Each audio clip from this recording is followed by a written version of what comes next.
Hey everyone, Jon Wertheim here from behind court 14 at Wimbledon, day 2. This is Quick Serve presented by Oslo Sleep Buds. Interesting day at Wimbledon. We'll be checking in periodically, quick hints regarding the tournament, top moments, storylines, upsets. Day 2 was sort of a typical Wimbledon early round day, a little bit of rain, a couple of upsets, some familiar faces, some new faces. Dave Grohl and Simon Le Bon were seated near each other in the royal box, very importantly. We'll spare you the Foo Fighters and Duran Duran puns and dad jokes and just get right to the action.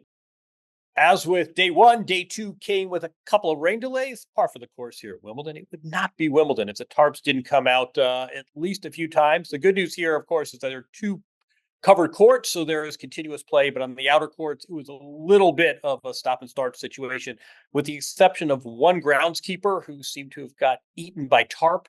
We actually heard he's okay, but everybody survived. Some matches got pushed, but this is par for the course at Wimbledon. The showers were annoying. They were sort of persistent, but persistently brief. Some of the matches were delayed at least 3 times, but the delays weren't particularly long. So a little bit of your standard Wimbledon rain delays did have a little bit of havoc on the schedule. A couple of matches were pushed.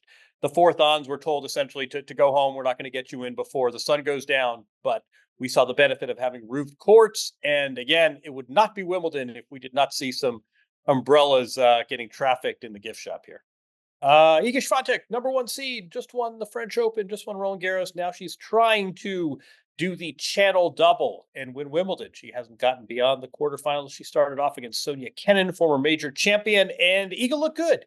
Not great, but good. Got through, did what she needed to do. 1 down, 6 to go. Andy and I talked about how her draw is no fun, and the dangerous players in her quarter in particular still remain, but good first outing for Iga. You know who else had a good first outing? The 7-time champion, Novak Djokovic. Ordinarily, no surprise, Novak Djokovic winning his first round match breezily. However, just a few weeks removed from knee surgery, there were some questions, but he seemed to move just fine to the naked, untrained eye. There was no indication that he was at all compromised. He got through, and now he faces Jake Fernley. Who is Jake Fernley, you wonder? Good question. He played for TCU 6 weeks ago, helping TCU win the NCAA title, and now here he comes, likely a center court assignation 6 weeks later at Wimbledon. Djokovic talked a lot about the knee. He seems to be fine. He said, nothing to see here, folks. And his tennis certainly bore that out. I do think there is this interesting sidebar. We've been a bit distracted and not talked perhaps enough about Novak's tennis, the guy who won 3 majors last year. And at the 4th one here, he came within a few points of winning all 4. He hasn't won a title of any size so far in 2024. He has not even reached a final. Did play well in Paris, but then of course had the knee injury. So it's very strange. I mean, we're talking about him as a contender, as we ought to with anyone who won 7 titles. We're also talking about a 37-year-old man coming off knee surgery who hasn't gotten to a final at all in 2024. But the tennis was good today, and Novak plays on. Here's who does not play on, unfortunately, is Andy Murray, another 37-year-old. Not a huge surprise, but it still came with a significant stab of disappointment this morning when it was all but made official. And the spinal cyst surgery that Murray underwent 10 days ago or so, it was going to take a lot longer to recover than this Wimbledon. So he announced he's been in rehab. It's been 24/7, but he just hasn't been able to play, certainly not singles. He'll play doubles. He did say that this is the last time he'll play Wimbledon, still on the Olympic docket. So perhaps it's not time for the full-on retirement retrospective, but some air was taken out of this tournament, no doubt, today when it was official. And Andy Murray, 2-time champion, Sir, knighted, national hero, he will not be in the single straw. Andy and I have talked about this on the podcast, but it sort of gets back to this question of stars playing deep into their 30s. That's great. What is not always so great about that is it seems that less and less often, certainly didn't happen with Federer. It's unclear if it'll happen with Nadal. Less and less often are they getting to say just where and when the finish line exists and resides. So it fortunately sort of Andy Murray's body made this decision for him.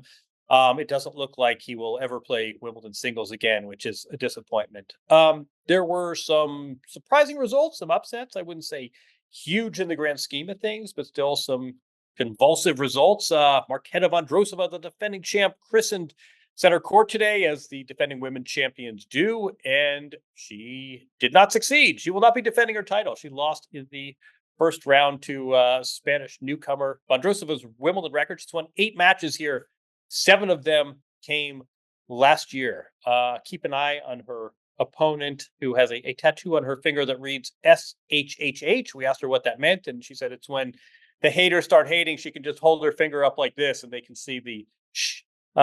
She can essentially tell the haters to shut up. Good tattoo intel. Other winners, Giovanni Pesci Pericard, a lucky loser who Andy and I were both touting, 6'10", 20-year-old from France. He'll now be in the top 50, so his days of being a qualifier and a lucky loser are probably behind him. He was terrific today, taking out Sebastian Korda. 51 aces. That's a lot of aces. Then again, 6'9" is a lot of height as well for our friend Giovanni. This is a vat of grapes maturing into wine in front of our eyes. Really a poised performance. Apart from 51 aces, he faced 11 break points, and Korda converted none of them. So apart from serving bombs, he also served clutch, and he moves on. Keep an eye on Giovanni Pesci Pericard. He's had a bit of a coming out at Roland Garros. A lot of agents watching his matches, a lot of chatter, and now he comes to Wimbledon, beats a seed, and lives up to some of the hype. Andy's gotten plenty of grief for picking Aryna Sabalenka to win this event. We'll give him a do-over, since Aryna Sabalenka did not even post on account of her shoulder injury, but credit where it's due. Andy also dismissed the possibility of Alicia Parks, the hard-serving American, beating Caroline Wozniacki. He was absolutely correct. That was 6-2, 6-love, a lopsided scoreline for Wozniacki, who got the wild card, a former major champion, and she moves on, which I think, to Andy's larger point, this is the crass oversimplification that big serve equals success on grass. You get burned when you go that top line, and this was a case of just a superior returner, a superior mover, a superior player, more experience, beating one of probably the 5 best servers on the women's tour. But Caroline Wozniacki, a resounding win. Give Andy Roddick some credit as you rightfully shower him with grief for picking a winner who didn't even post. Other results, Andrei Rublev also upset. Another Andrei Rublev breakdown. You can watch the self-flagellation on YouTube, but he falls to Francisco Comisana. Not a player too many had winning that match, but Rublev, who of course is he's a 6 seed. We all know about what he can do week in, week out. He cannot seem to get it together in majors, has never been beyond a quarterfinal, and it won't happen here because he's out in round 1. Other results of note. Ben Shelton was down 2-0 last night. That would have been a disappointing defeat. Went home, slept on it, came back, and prevailed in 5 sets. Very nice win for him. Shelton next will play Lloyd Harris, the South African. Again, one for your YouTube pleasure.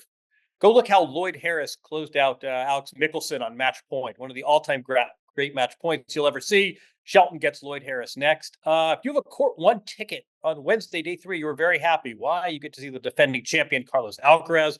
Remember, most tournaments, most of these majors, the top players tend to play most of their matches on the biggest court, but one match on the other court. This will be Carlos's day on Court 1. Also on Court 1, Naomi Osaka, 4-time major champion, against Emma Navarro. Very interesting match. We'll see what Naomi Osaka's level is. Big day tomorrow. Some matches that were pushed on account of the rain today, so a lot on your docket. But day 2, good day for tennis, good day for the top seeds, not so good day for the defending women's champ or some of the seeds in the middle. Alexander Zverev, Elena Rybakina, also among the winners. They are both seeded 4 in their respective draws.